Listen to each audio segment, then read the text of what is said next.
প্রিয় দর্শক, আসসালামু আলাইকুম। আজকে আমি বিকেলে নাস্তা করব বার্গার। আপনাদের দেখাচ্ছি তার পুরটা কিভাবে বানাবো।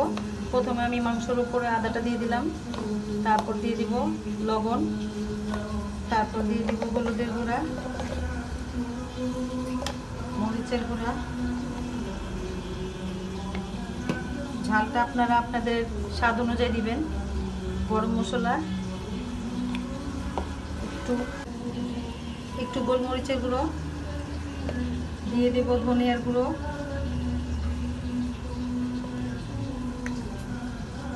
ধনিয়া আর জিরা একসাথে এটা দিব আমি, টমেটো সস,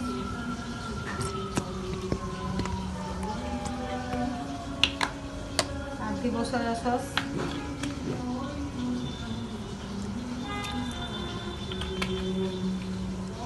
একটু ভিনেগার দিয়ে দেব,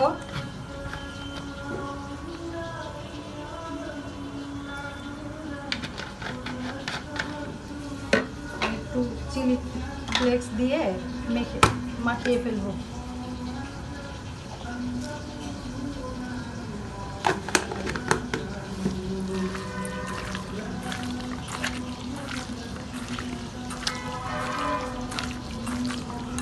এখন এটাকে মিক্স করে আমি রেখে দেব 5 মিনিটের জন্য।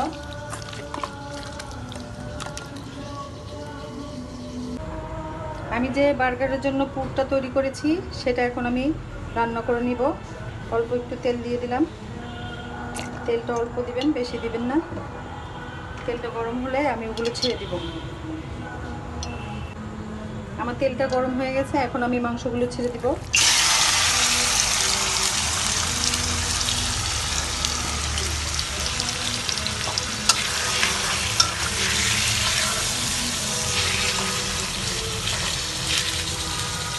হালকা একটু পানি দিয়ে দিব, এটা ধুয়ে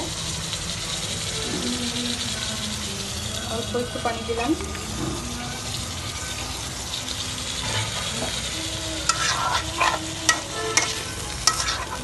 রান্না করা পর্যন্ত অপেক্ষা করব।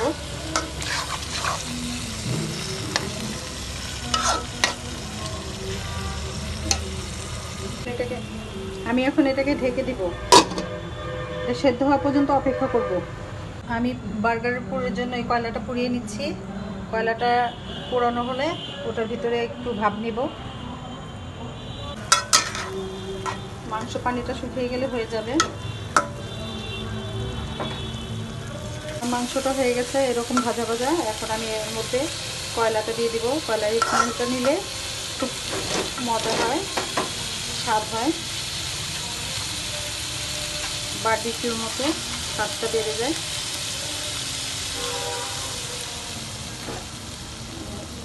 কয়লাগুলো দিয়ে দিব এটার উপর।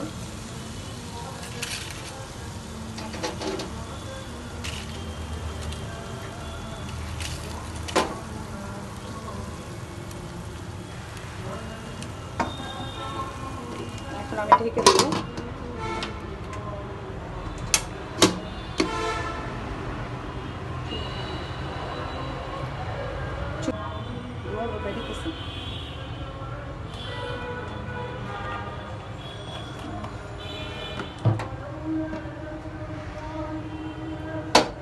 এভাবে এখন আমি মাংসটাকে নেড়ে দিব।